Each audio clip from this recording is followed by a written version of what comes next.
Hey, it's JQ with Tech Creation. So, the Galaxy Note 5 follows the footsteps of its younger brother, the Galaxy S6. So, let's check this guy out. It's kind of like a reversed S6. Instead of the glass curving inward on the front, it curves inward on the back. You have your 5 megapixel front-facing camera that's capable of shooting QHD video, and it remains in the same location. On the bottom is your 3.5mm headphone jack, the micro USB cable for charging, and your speaker grill along with the S Pen and a couple of antennas. It retains that same premium design that we all applauded Samsung for, and Samsung for some reason decided to do away with the IR blaster. And more on that later in the video. Now the speakers sound a little bit better than the Galaxy S6, but they're definitely nothing to brag about. They're just okay. Now I'm not going to go into science about how the phone feels in the hand, but just know that it's a big phone. It has a 5.7-inch Quad HD display, and more details on that a little bit later. It definitely feels big jumping from the Galaxy S6, but it feels narrower than the Galaxy Note 4. It's comfortable to hold to say the least, thanks to the Gorilla Glass 4 that's curved on the back. Now it could be slippery at times, but that's depending on how cold the glass is. When the glass is a little warmer, it sticks to your hand a lot better. Also, like the Galaxy S6, is a fingerprint magnet and it's prone to smudges. So prepare to grab yourself some film protectors. The buttons on the phone are placed in a manner where it doesn't interfere when holding it in a closed hand grip, which is good. It has built-in fast charging, wireless charging, and fast wireless charging. Now, I couldn't stop staring at this badass wireless charging animation. And it's small details like this that make you appreciate your smartphone experience. Alright, so I want to start talking about the software. This phone is running Android 5.0 Lollipop with finally the first lag-free TouchWiz experience. I've been more than happy with the performance of the phone. It runs super quick, super snappy. I haven't experienced no drop frames, no lag. I've tried my best to make it lag. I just couldn't get it to lag. One app that used to take forever on Samsung phones was the gallery, and that is now gone. The stutters are just non-existent. I haven't experienced any sort of lag or freezing or nothing of that nature. I've even tried going to the home screen while I was in the middle of gameplay and still no lag. So big thumbs up and shout out to Samsung for that move. The way I could describe the performance of the Galaxy Note 5 is it has the responsiveness of a desktop PC.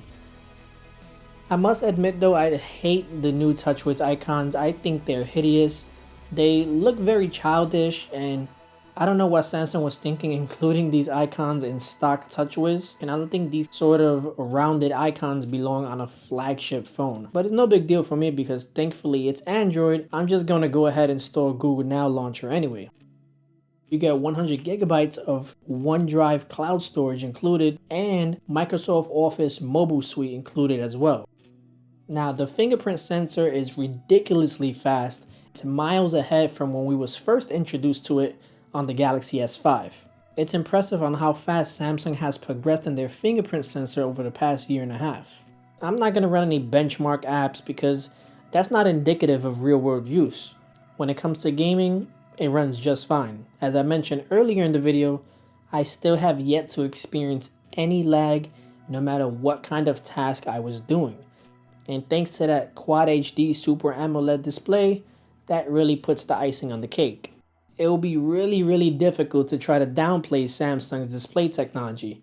I think they're almost close to perfecting these beautiful, gorgeous, and vibrant displays. Now, I won't get into any tech jargon like saturation and nits, but I'll say simply, it's sharp, it's bright, and it's colorful. Speaking of beauty and sights to behold, let's talk about that camera. So the camera is a 16 megapixel camera with an aperture of f1.9, which basically means you're going to get beautiful photos. DSLR-like quality. Now starting off with the camera modes, they're pretty much identical to the Galaxy S6 except for a few key features added, such as live broadcast. Now this feature is similar to Twitter's Periscope app, and if you aren't familiar with Periscope, it's basically a live streaming app that lets you broadcast video to your followers. So this does the same thing except it links to your YouTube channel and you can go ahead and stream live video directly from the camera app itself. Another cool feature is video collage mode. It works on both rear and front cameras It lets you take 4 6-second videos and it stitches it together in one video and makes it available for sharing. Here's some shots of the 5 megapixel front facing camera. This is how the audio sounds. What is that? The outdoor visibility was pretty good, no complaints here. What's also cool that I think photographers might like is that if you go into the pro settings, you can have full control of the exposure and the ISO. What's really cool is that this camera also shoots in RAW. RAW is an image format that allows them more flexibility when they're picture editing by storing more information on the file itself. So now here are some outdoor shots. This is just me taking the camera out and just firing away. Now here are a few low light shots at nighttime. It does a pretty good job. Of course, the darker it is, the more grain you're going to start to see, and all smartphones and even high-end video cameras suffer from that. So now the camera did a pretty good job in automatically exposing the picture properly in certain scenes. It's not the best, but it's pretty good. It does the job. Now here's an example of the optical image stabilization that's built into the camera. And these are all handheld shots. There was no stabilization added at all. This is raw video straight from the phone. I'm consistently blown away every time I play back video from this phone. Alright, so now let's talk about what the Note is all about. The S Pen. It has a clicky head where you push it in and it pops out. I prefer the old-fashioned way of doing it because even when you click it, it doesn't come entirely out, so you end up having to still pull it anyway. So what was once one step is now a two-step process. Now one of the main features brought to the S Pen is the ability to take notes while the screen is off. Basically, you just pop out the S Pen and you can begin taking notes without having to unlock your phone. So as you can imagine, this is perfect for those on-the-go scenarios where you just simply have no time to unlock your phone. Really, really nice idea. Now another cool idea is the ability to do scroll captures. So basically in the AirView menu, if you select screen right, you have the ability to capture multiple screenshots on any scrollable screen throughout the UI. So this can be a web page, it can be a text message thread, or it can be your Twitter feed, anything that scrolls.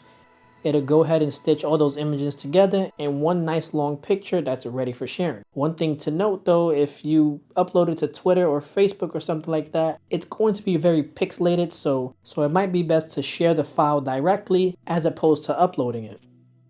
A feature also exclusive to the Galaxy Note 5 is the ability to add your own shortcut to the Air command menu.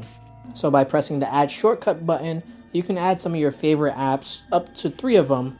That way you can access them later on if you happen to have the S Pen in your hand, as opposed to you having to leave the app completely to launch another app. There's a bunch of underrated uses for the S Pen that I did not mention in this video. I made a separate video about that, of S Pen tips and tricks, so I'll leave a link on top if you want to check it out. Warning, warning, do not try this at home. I repeat, do not try this at home. So there was an article on AndroidPolice.com of reports saying that inserting the S Pen backwards into the Note, it'll damage your phone permanently. So here I go saying, oh, here's another exaggerated claim. So for all intensive purposes and review's sake, out of curiosity, I went ahead and inserted it backwards and confirmed it to be true. Do not try this. I was blown away of how ridiculously easy it is to screw up this device. Damaging a $700-800 device should not be this easy. If you insert the pen the wrong way, you should be able to correct it, and that's not the case here. Now I know a lot of you saying, well, why would you put the S Pen backwards? And that's not really the point. The last 4 versions of the Note, the S Pen was designed thicker on the top. This way no one can accidentally put it in the wrong way because there was always some resistance. Now it may look like it's jammed, and I think that's the misconception everybody thinks. This wasn't shoved in there. This goes in perfectly buttery smooth in both directions, and this is a design flaw, point blank. I was able to get this covered under warranty, so I would be getting a new phone soon. Just be careful out there, guys. Alright, that's the end of my rant. One thing I would have liked to see in the S Pen is maybe they could have taken advantage of that clicky head on the top and maybe integrate it with a Bluetooth low energy solution where if you do a double press of the pen, it can launch a command or a certain app that you register it to. I would really like to see something like this implemented in the upcoming S Pen design. I think that'd be really cool. For whatever reason, they decided to get rid of the IR blaster. Samsung really upset a lot of people, including myself, and I hope they have some sort of trick up their sleeves with this decision, but only time will tell. So now the big question that's on everybody's mind, the battery life. It has a 3000 milliamp hour battery. I've been very pleased with the battery life on the Galaxy Note 5. I've gotten around 4 to 5 hours of screen on time on a daily basis. I haven't experienced any sudden battery drain. I've been on both Wi-Fi and LTE, and I've done all sorts of stuff. The same heavy usage I had with the S6, and it easily gets me through a day without no problem. Now I wanted to take a moment to talk about Samsung Pay. This is Samsung's mobile payment service that's definitely going to shake up the industry. Those who are familiar with Apple Pay and Google Wallet, Samsung Pay is like one step ahead of them because it utilizes this MST technology. Basically, it emulates the magstripe technology on the back of your credit cards. Wherever you can swipe a card, you can use Samsung Pay. I'm really eager to try that out and see how well it does in the real world and see if it catches on to the masses. Alright guys, that wraps it up. I hope you enjoyed this video. If you did, give it a thumbs up and share with a friend or two. I want to thank you all for being great. I appreciate you guys watching. I'll leave more detailed information on specs in the description below. As always, be sure to subscribe if you haven't done so already, and I'll see you in the next video. Later.